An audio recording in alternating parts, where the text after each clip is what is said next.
Okay, so we're back.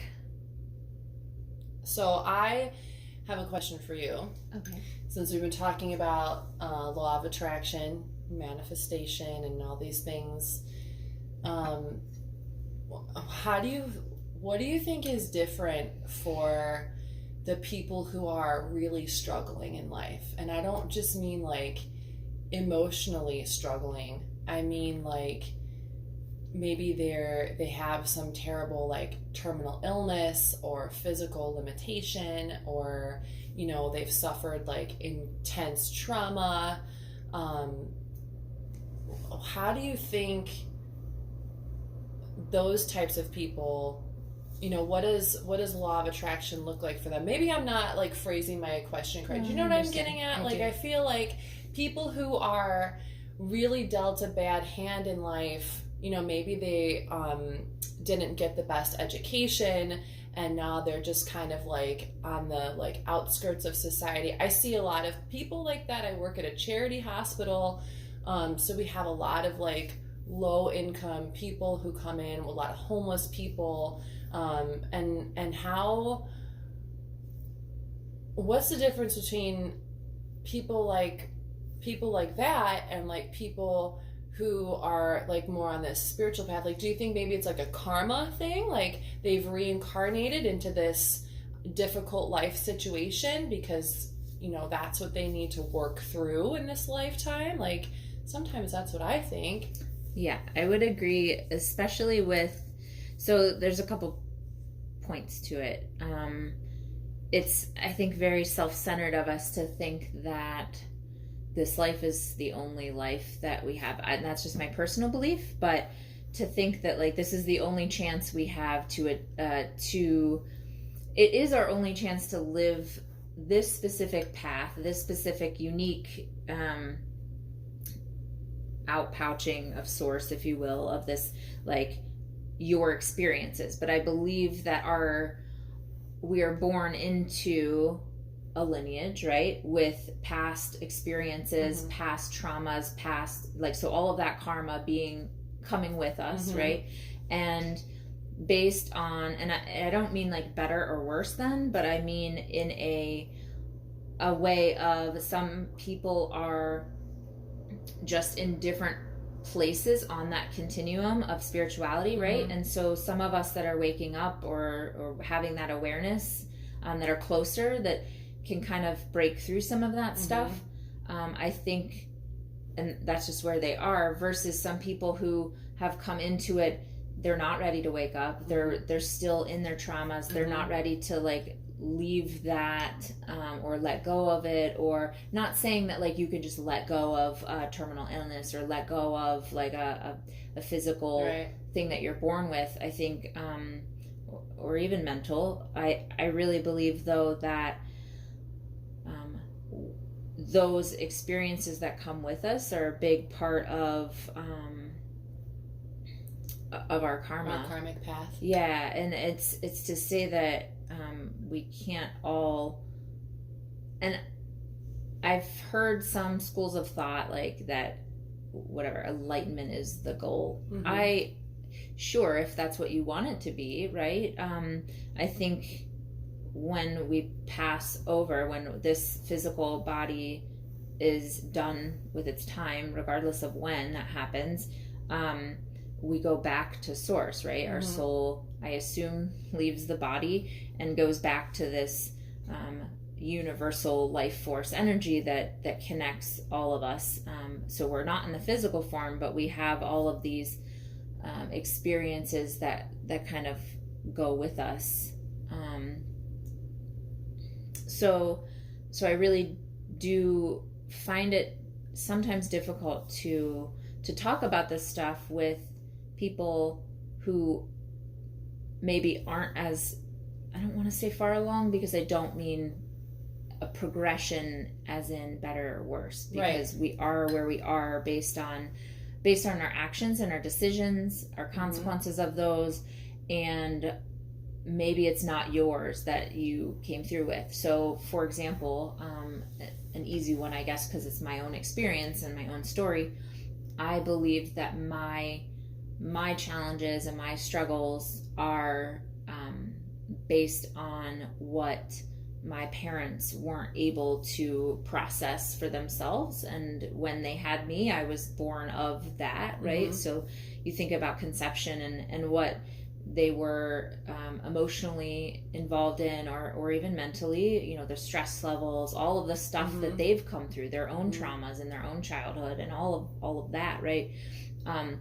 So here I come, not necessarily planned, not necessarily in a way that I think most people idealize, like a child's life, right? You think, oh, have two parents and have, this both people working and have like this comfort zone of white picket fence and the job and the house or whatever. So my experience has been, when I'm starting to wake up and I'm learning about my own struggles, I realize they go beyond or before me, and it's I then am now waking up and taking the responsibility of those things. So I know that's a little bit of a tangent, because I'm not explaining like physical ailments or terminal illness, but saying that some of the stuff, a lot of stuff that we have to process isn't ours. So like, can you really blame someone? For example, a close friend of mine having children that have Fragile X syndrome. It's very challenging. It's very difficult mentally, physically, emotionally, to raise those kids in a space of like, what did I do to deserve this? Right. Because we feel like everything is something that that had to be a direct result of something we did, right? And I know that with law of attraction, right, you're focused on whatever I do, I get back, right? And that does perpetuate the present moment and into the future, but I feel like what comes with us and what we are given and how it's so much deeper than that. Yeah, so to say... well, and plus, like, people have, there's this karma is, like, in the common vernacular, is not truly understood. People think like, oh, like I flipped somebody off in traffic and now I can't find a parking spot, like that's my karma. That's not really how karma works. So it's the product of lifetimes, and not necessarily just our lifetimes, but our ancestors and the people we share DNA with, and I think that right there is so you can see my picture that says we're all connected. I mean, I'm constantly thinking about that, like the concept of namaste. Like, I see you as me. I see that deeper thread of being outside of our own experiences. So can I have compassion for somebody else going through something deeper, which then allows me to help them in a way, or in reality help myself so that I can help them, right? So giving us that deeper strength and ability to be our true selves and live our paths as we recognize, as it starts to unfold for us, then we're able to help in the way that we were meant to help. And it's very much an empathetic or the unconditional love, right? That idea that it's not that I love you no matter what you do to me, like, where there's some... You need boundaries. Right, boundaries are so important. But also it's, I love you as the person that you're experiencing this as your own thing, and I can't possibly understand where you're coming from. Really, you could say, oh, I would do something differently. Well, sure, maybe you wouldn't, but you're not that person. You could never know. I think the book, and you can't be... Oh, go ahead. A book. I was just gonna say the 4 Agreements. And I always think about, like, don't take anything personally, because it isn't about me. It's always about what they're... Yeah. And even in like the smallest interactions, like you said, you can say, oh, if I were you, I would do this. But there's so much backstory to every person's situation and everything that creates the individual that they are at the moment they're making a decision. You can't ever possibly know what it would be like to make that same decision. And I think it's important to remember that everyone is showing up, the best that they can. Most people are just doing the best they can with what they have. Mm-hmm. Most people, there's some bad people out there that have ill intentions and, serial killers and crazy things like that. But most of the time, most people you meet are just doing what they can with what they know. And, we have to remember that everyone has their own experience. They're born into whatever experience they're born into, and they grow up trying to do the best they can. And well, I think part of that is the universal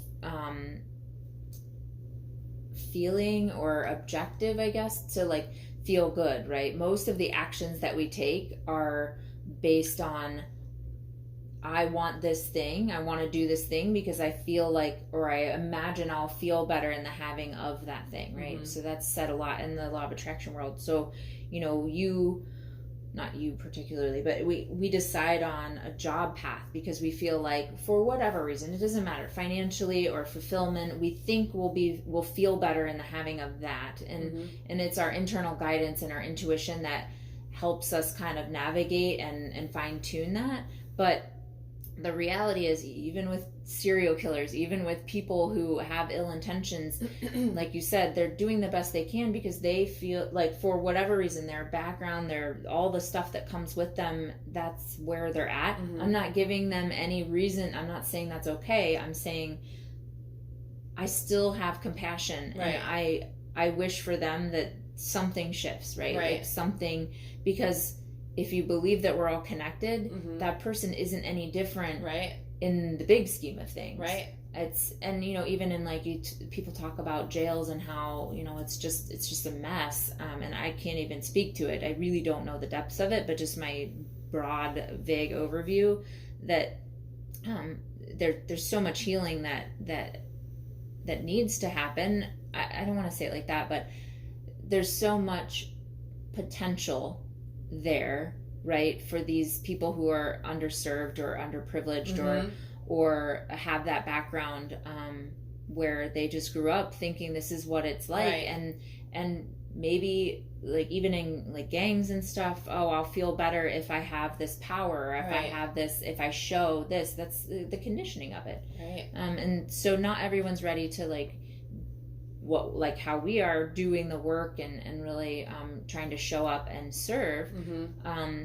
But by doing it for ourselves, we're encouraging the next person beside us to do it. And so and holding space for the people who aren't quite there yet, and allowing them to transform in their own time, and trusting that it is divine timing. It's never like we can't rush it, like that song says. You can't rush your healing. Like, mm-hmm. No, I mean, the experiences, especially when you like try again, like with addictions, I think it's important to understand that it's not just going to go away right away. Right. People think cold turkey is a thing, and then they would talk about relapse. They talk mm-hmm. about like, okay, well, that's common, and that's like the human way of like, and that is okay, because each time it's different. Every time every moment is different. You're a different human being in the thoughts that you have and the experiences that you have. And so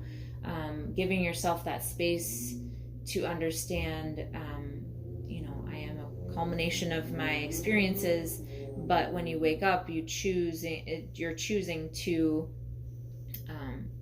either choose differently, or noticing that you keep choosing the same thing, and how does that feel physically, and that's where the transformation starts. But it's slow, and it's sometimes centimeters at a time, and you just feel like frustrated. But even with those, like with terminal illness, I have a good friend of mine who I know she's been dealing with cancer for a while. She's a good friend in that we're in the same circles, but I don't know her too personally. I just know her as someone who stays focused on how can I show up every day being grateful? How can I show up and be fulfilled and useful for whatever time I have left? And isn't that something that like we all need to embody? Yeah. I mean, we don't know. We never know. So like, I mean, I don't want to sound morbid, but like, isn't the terminal illness life? Like, we are all terminal in some way. And so, and I'm not afraid of. There's a line in one of the Upanishads. I think it's the first one. I can't remember the names of them all because they're like crazy Sanskrit names, but it's the one about death. And there's a line that's something like, all our parents do really is give us the gift of death. So we're born just to die. Yeah. And, we think of like how being born is this incredible miracle, and everyone like, gets all excited and, oh, we're having a baby, and people try so hard to get pregnant and it's all this stuff. But really, I mean, and it's a little morbid, it's a little dark. I mean, the Upanishads are a little dark if you read them. They're not, fairy tales. Fairy tales can be dark too, but we're born just to live this experience and then ultimately die. Yeah. And I wish I could remember the line. I'll have to send it to you later. I have it highlighted at home, but well, I think really too though, like, I mean, that's why life is so precious, because we know ultimately that's it, right? So so whatever you do is fine. Whatever you do is good enough. Whatever however you get there, meaning get to death, is where you were. And I think, but also you could take it, and I'm not sure, I haven't read them, but the idea of death to the ego, death to this importance, right? I mean, we do have bigger brains, we do have things that we do, we have this compassion, we have this bigger awareness of what life looks like, but everything is impermanent, everything dies. And so like we talk a lot in Northeast Ohio about fall being like, beautiful, to let things go, and we watch the trees literally like go back into themselves and just, all the leaves fall off, and when you see that tree with nothing on it, and you're like, wow, it's dormant, right? I mean, it's not dead, but it's not the way it looked like before. And so to just allow ourselves to experience that is beautiful, but also to understand that we're not out of that. Like we are still part of that cycle. Yeah. And I think yoga helps us really understand that. For me, meditation has really helped me understand the beauty of stillness, the beauty of not associating with the thoughts and the things that I worry about all day long, that and noticing, like, I love that you journal every single time, because it's so important to kind of see where we're at with our thoughts and just notice what comes up and how that changes.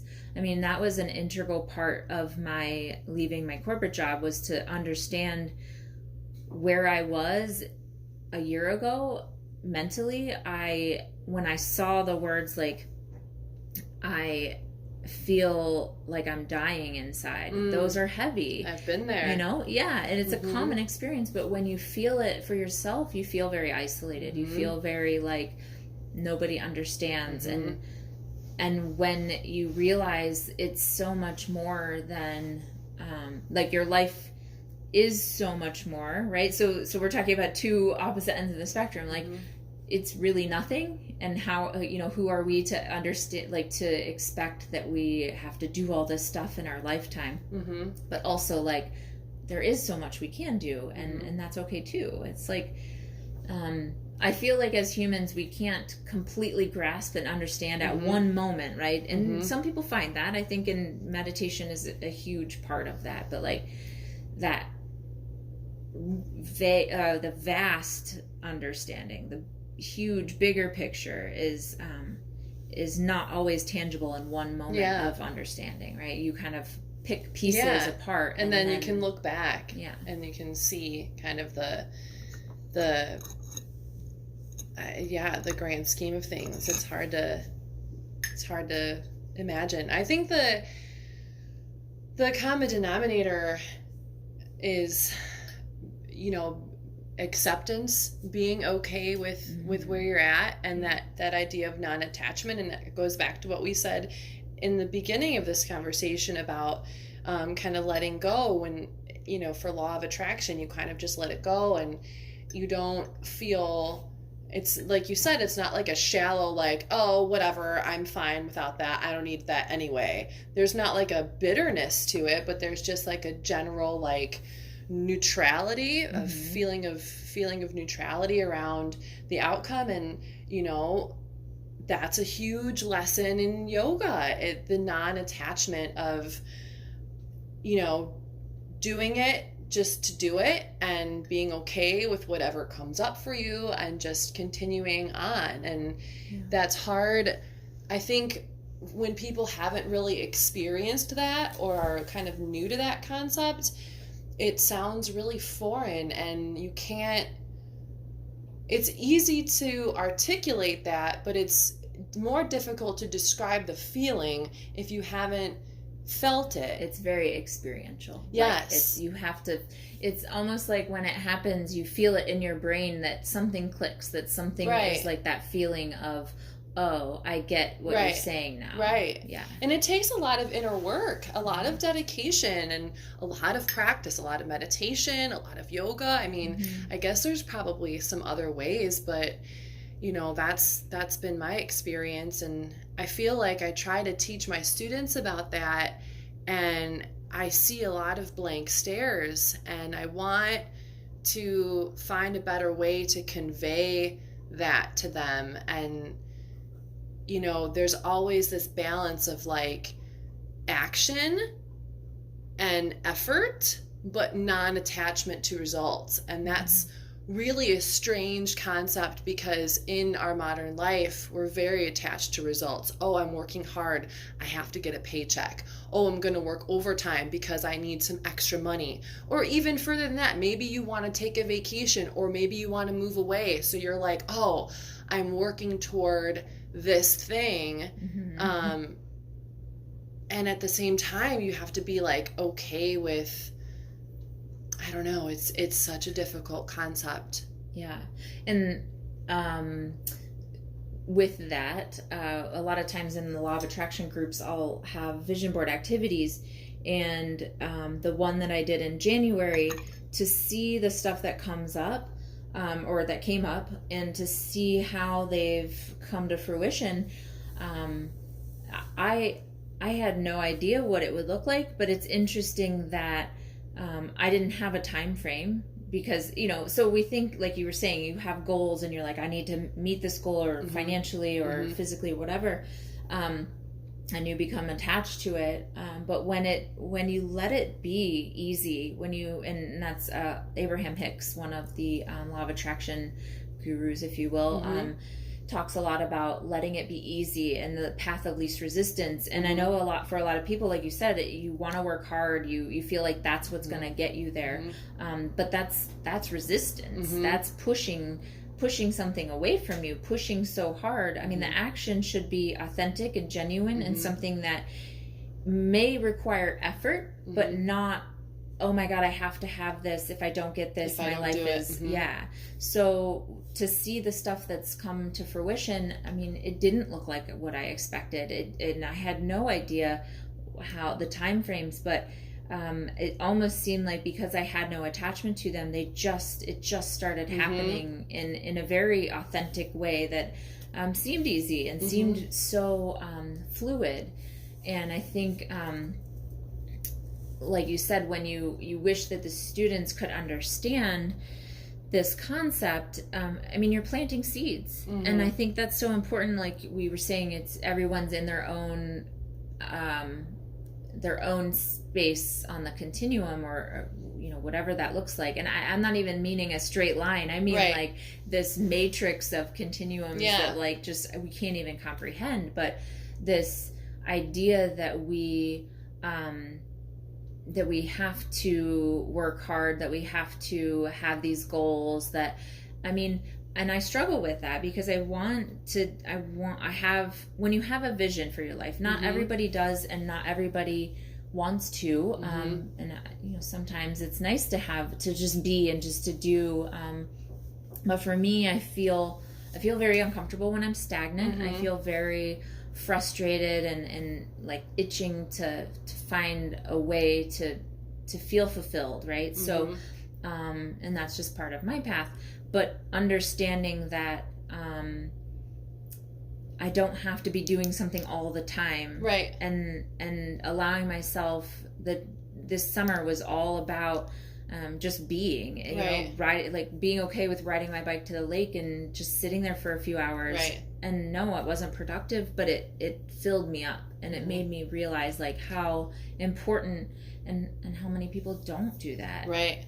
And the judgment that we give ourselves. I mean, as a Virgo, I am very judgmental and critical of myself first and foremost, but other people looking, I'm always thinking, or other people think about what other people are doing. They either judge it negatively, or they have some opinion about it, and it's easy to say that's not your business, but it's when it's your worry, and that's something that keeps coming up for you, understanding that that's holding you in a space of guilt. It's holding you in a space of shame, and like when you allow other people's opinions of what you're doing to navigate your life,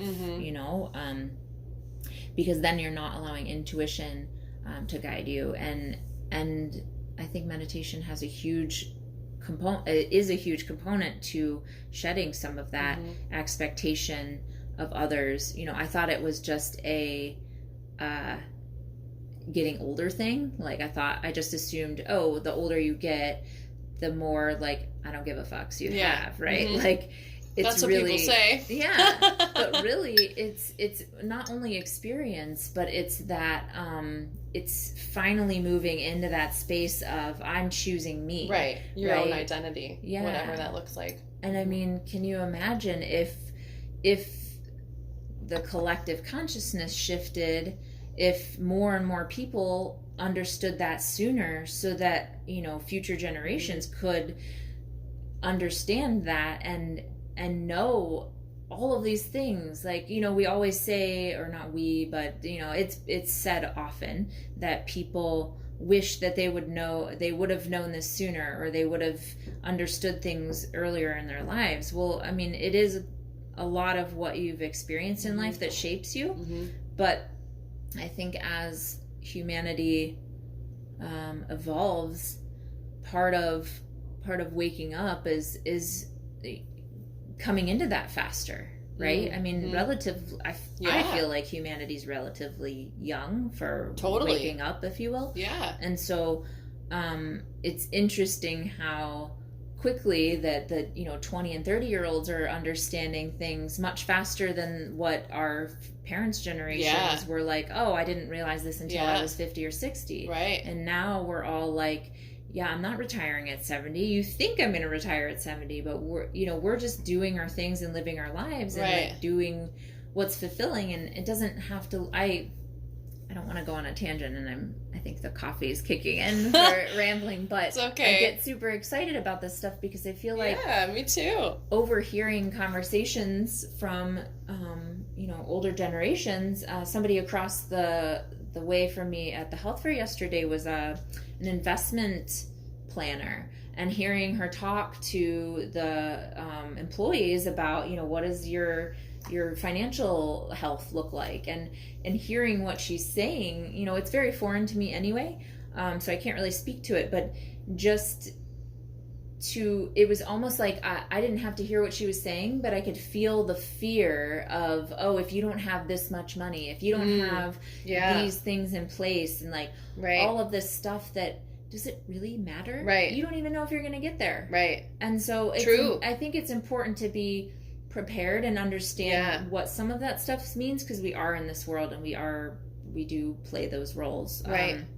But it's just funny to me that that we place so much value on our retirement, but you're not living now. Right. You're not taking the time to That's so feel true. fulfilled, I mean, I think it's so I think most of us, well, I shouldn't say most, but I think those of us that are, on this spiritual path, if you want to phrase it that way, I think that those of us that are kind of like into the more intricacies of life and spiritual stuff and metaphysics, I think most of us are, trying to find a balance between that, because a lot of us are, maintaining these modern jobs and also trying to navigate this spiritual side that tells us that, the 3D world isn't all that's out there, and,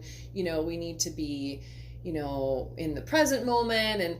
And I think it's really, like, for me, it's really hard to balance between remembering not to live from a fear-based attitude, like not putting all of my money away for this, like, what if scenario, and like thinking about like bad things that could happen, and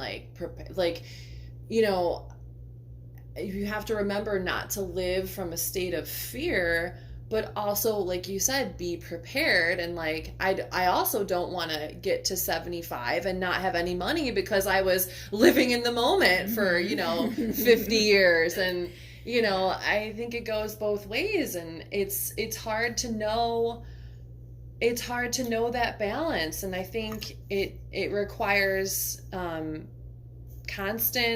it requires continual reevaluation. And where you're at right now might be different in 6 months. Last spring, I was very much like live in the moment. I was spending a lot of money. I was setting up trips. I was traveling. I wasn't really worried about saving. And now, like, maybe it's the change of the season, I'm feeling much more reflective, and I want to kind of stay home and conserve funds. And, my husband and I decided not to take a vacation in January. We're just going to do some local stuff and kind of redo some stuff in the house and not spend as much money, and, put some money away for a future trip. So I think there's a fluctuation, and I don't know how to navigate that. It's hard. But I think what you said is key in the bigger scheme of things, is the evolution. It's not, we are these little snippets of the bigger picture, right? But it's also indicative of the bigger picture. We are evolving as a group, as this, human form that we take. And I feel like at some point we may not have to worry about the balance, because maybe we're shifting into something different. We don't know that. It is important to understand where we are now, but that's, like you said, honoring what's showing up for you and how you're feeling in that moment of like either freedom and free will, choosing to spend and do as you please, versus like, I'm gonna, and it's the change of the season. Like we have, and we change seasons, if you will, air quotes, of life, in depending on what that looks like for you, whether it's marriage or kids or job, career changes.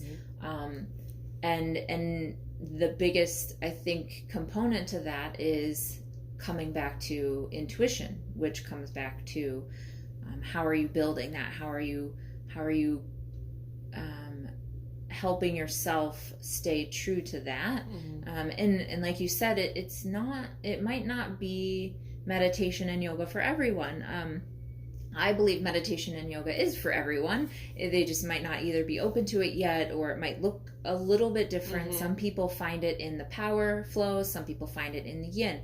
Some people find it in acro or aerial silk. Some people find it in the reading, and there's so many different aspects of yoga. It doesn't have to be asana. Yeah. But I also believe that meditation doesn't have to look like sitting. I think it's catalyzed by sitting and just having that time and space. But I know from my own experience, that's not always feasible, and it's not, and it's hard to become consistent with it. And it's okay to find what a lot of people call flow, right? To be in flow in other ways, right? It takes practice, though. It takes, like you said, continual awareness that when you're in it, that you're, oh, I notice I'm doing the dishes and I'm just kind of in that space. I'm just right there. Or I'm taking the shower and I'm just in the shower. Like, a lot of people allow their minds to just go and go and go. And until we interrupt that flow of, like, that free flow, or bring awareness to it, which could look like stream of consciousness journaling, or it could be like tapping, and when you work with somebody and you notice what comes out, then it brings that awareness to, oh, I don't really need to be worried about what this person thinks, or where that's coming from inside, like a deeper rooted issue that is something that is wanting to come up and out, right? So when things come up, it's definitely to say they're ready to be released, right? But sitting with it for as long as it needs to be sat with is uncomfortable sometimes. And so I don't want to be tangential, but I feel like it all kind of goes together. It all goes back to awareness and observation, for sure. So I would say we probably have about 4 more minutes to kind of wrap up our conversation. So maybe just summarize. We talked about the law of attraction and how it's affected your life and kind of the things that it brought up. We've talked a lot about intuition, faith. We talked about like the evolution of ourselves and humanity, our mortality, and subsequently immortality, right?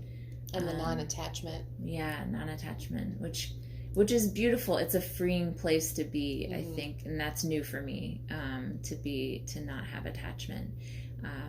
It could be scary, but in the fear, I have on my vision board, follow your fear. And at first I didn't know why that was on there. I'm thinking, like, that sounds scary. Like, why would you do that, right? People are afraid to look at that.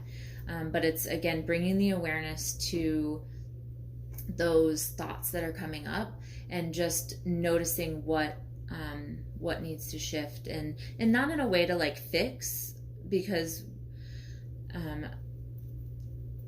a lot of people, I think, feel that, or even I've heard it explained to me that the Bible, or probably other texts in that similar format, talk about being broken, right?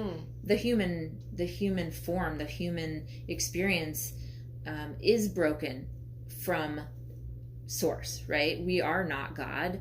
We're aspects of that, right? It's in us, but it's not that we are that. So so all of those experiences that we have are separate from, but when you connect to that place that reconnects you, then you realize, like, there's so much more to it than feeling broken, right? So we can acknowledge that and then decide, okay, and what is it, not to say, like, we have to be doing something, right, like we were saying, but also choosing to navigate that as we see fit, because this is our experience. And I think that's the power in the law of attraction, is choosing. And it might start out as easy manifestations, but it's only, I feel like over time I've realized it's to navigate this bigger thing that we're talking about, this, like, just vague experience that we have, in a way that we feel is good for us and therefore humanity, because we are one. Do you want to add anything? No. Okay. Okay. No, it was great. Yeah, thank you. Very eloquent. Yeah. I appreciate you. Yeah, I appreciate you.